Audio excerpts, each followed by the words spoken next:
Okay, sige. Magandang umaga po sa mga kaibigan natin sa media at sa lahat po na nakakapanood ng presser na ito. Kaninang umaga po ay nagsumite tayo ng letter, urgent appeal to the Independent Commission for Infrastructure na i-live stream yung kanilang lahat na mga proceedings na ginagawa patungkol sa anomalous and ghost na mga flood control projects. Alam niyo po kasi marami nagtatanong bakit parang tinatago? Bakit may parang pinagtatakpan dito sa ICI proceedings? Una, hindi naman yan korte na dumidinig sa mga personal at individual o pribado na mga kaso. Yan ay binuo upang pag-usapan at talakayin yung kagimbal-gimbal nga na anomalous and ghost flood control projects. At ang pinag-uusapan natin dito, daang bilyong piso and probably trillions of pesos. With that magnitude of public resources involved, usapin niya ng public interest. Malinaw na nakasulat sa ating saligang batas, public office is a public trust. At itong daang bilyong piso ay hindi biro. Pera natin yan, pera ng mga manggagawa, pera ng mga ordinaryong Pilipino yan, at nararapat lang na malaman ng bawat isa kung ano yung pinag-uusapan doon sa ICI hearings. Kahit ako nga, hindi ko alam kung ano yung nangyayari doon Paano pa kaya yung mga ordinaryo ng mga manggagawa at mga Pilipino? At gusto rin natin malaman, halimbawa, binanggit ng ICI, wala pa daw sila na nakikita na posibleng link o koneksyon ng mga politiko o ng mga public officials dito sa anomalous and ghost flood control project. Paano sila nag-come up sa ganong statement? Biruin nyo yung mga kontratista na, mga Diskaya, mga taga-DPWH na ang nagsabi na meron sila ng mga kasabwat na mga politiko. May they be congressmen or senators. And then here comes ICI saying, wala pa kaming na-establish. Di pa namin nakikita na may posibleng link itong mga politiko. Imposible po yun. Sa laki at sa magnitude ng pinag-uusapan natin dito na iskandalo, imposibleng kinaya lang ng mga Diskaya yun. Imposibleng kinaya lang ni Alcantara yun o ni Bryce Hernandez yun. Imposibleng wala silang kasabwat. Meron silang kasabwat and that is what we would like to find out. Sino ba yung mga kasabwat nila? Pero nangyayari, we are left sa We are left blindsided. Di natin alam anong pinag-uusapan doon. Second, walang mai-connect ang ICI na possible na public official.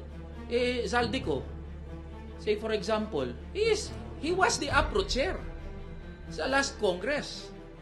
Siya ang arkitekto noong pambansang budget na pinagmulan nitong mga iskandalo na pinag-uusapan natin ngayon. Hindi may connect ng ICI yun. And take note, under oath yung sinasabi ng mga kontratista at ng lahat ng sangkot dito sa anomalous and ghost flood control project. Second, sunod dyan, halimbawa, usapin na the possibility of former Speaker Martin Romualdez as state witness. Paano nag-come up doon? Diba? Ano ba pinag-uusapan? Ano yung mga tinatanong doon sa ICI hearings? We would like to find out. Ngayon, kung mananatili ang ICI na sarado sa publiko, hindi natin masisisi ang mga Pilipino na pagdudahan at mawalan ng interes, mawalan ng tiwala sa proceedings ng Independent Commission for Infrastructure. Mali ata yung pagkaintindi ng ICI sa salitang independent. When you say independent, dapat impartial. Hindi independent na kayo-kayo lang yung nag-uusap dyan sa ICI. Dapat lahat tayo involved dyan. And that is what we would like to, we are appealing to the ICI na i-live stream nyo ho ang mga proceedings, mga hearings.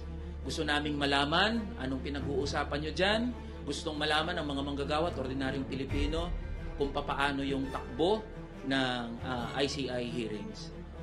So yan yung rason kung bakit tayo pumunta kanina sa ICI. Pangalawa, nag-file tayo ngayon ng authorizing the Secretary General of the House of Representatives para doon maka-access ang publiko, interested parties, groups or individuals doon sa Statement of Assets, Liabilities, and Net Worth. So, this is in line doon sa binanggit na rin at ginawa na rin ng Ombudsman na pagsasapubliko ng SAL ng public officials. So, to those interested parties, groups, individuals na gustong maka-access po ng SAL ng kinatawang ito, welcome po kayo na busisiin o makakuha ng copy ng aking SAL. At we urge our fellow colleagues, in the House of Representatives, na to do the same, to authorize the Secretary General na isapubliko yung mga SAL-N ng ating mga kasamahan. After all, kung wala naman tinatago, sa publiko na, ipakita na sa publiko kung ano yung laman ng SAL-N. Dapat kasi maging kahiyahiya ang korupsyon Dapat maging kahiyahiya yung usapin ng extravagant and lavish lifestyle ng mga public servants. Yun ang ano natin. Yun ang punto natin dito. So, we urge our colleagues na to do the same, to follow. May mga nauna na ng mga House members na isinapubliko ang kanilang SAL-N. And so, ayun. I am open for questions sa ating mga kaibigan sa media.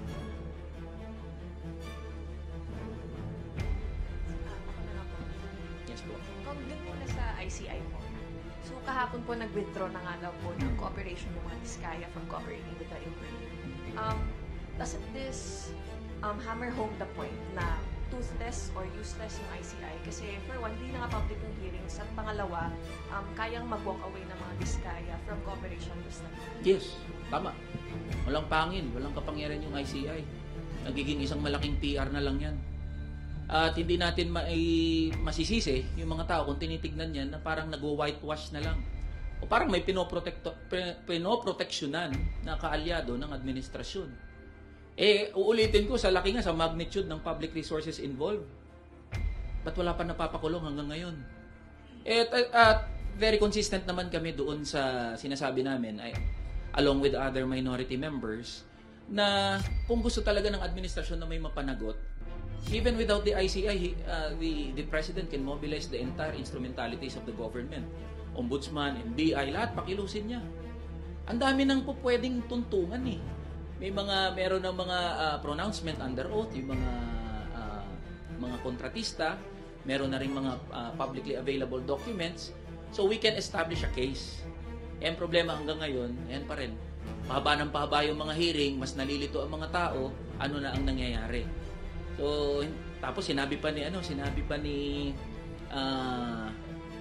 Claire Castro, spoke sa Claire Castro na humihingi siya ng kahinahunan sa mga Pilipino, maging kalmado daw. Masisisi po ba natin ang mga Pilipino at mga manggagawa na hindi magiging kalmado kung nakikita nila na itong mga proceedings, especially ng ICI, walang pinatutunguhan? Pahaba ng pahaba yung hearing, parami ng parami yung cast of characters, and at the end of the day, walang mapapanagot. So, baka kailangan hong mag-introspect ng palasyo patungkol sa usapin na to. Sir, meron pong statement din yung kasamahan nyo sa minority na si Congressman Edgar Erice. He urged President Ferdinand R. Marcos Jr. to call a special session of Congress to swiftly pass legislation granting full investigative powers to the ICI. Kayo po ba, do you share the same sentiment? Yes, we support that. Kabilang din po ako sa naghain ng House Bill na nagbibigay ng kapangyarihan sa komisyon, contempt and subpoena powers. So we support the statement of Senior Deputy Minority Leader Ed Erice.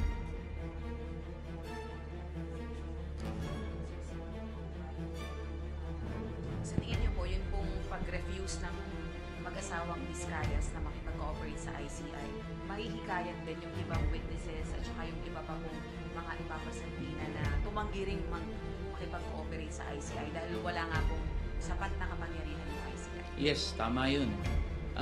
Nagsesend yan ng mensahe doon sa mga sangkot dito sa anomalous and ghost flood control projects na kahit ipatawag sila ng ICI, pwede naman silang tumanggi. So wala nga kapangyarihan, inutil ang ICI. At hindi ko masisisi ang mga manggagawa at ordinaryong Pilipino, and that is my belief, na parang walang kwenta, walang silbi na itong ICI. Hanggat walang nakukulong, hanggat walang napapanagot, even contempt powers, ano na lang yan, lokohan na lang yan.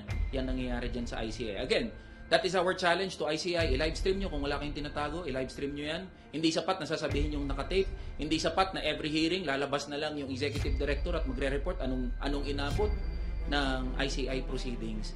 And my last message is sa mga kamanggagawa natin, mga ordinaryong Pilipino, kung kayo po ay galit, kung kayo po ay talagang naiinis sa mga nangyayari, yan po, kung pwedeng mag-ingay, mga lampag, mismo sa harap ng ICI, kalampagin natin hanggang magising yung mga miyembro ng ICI.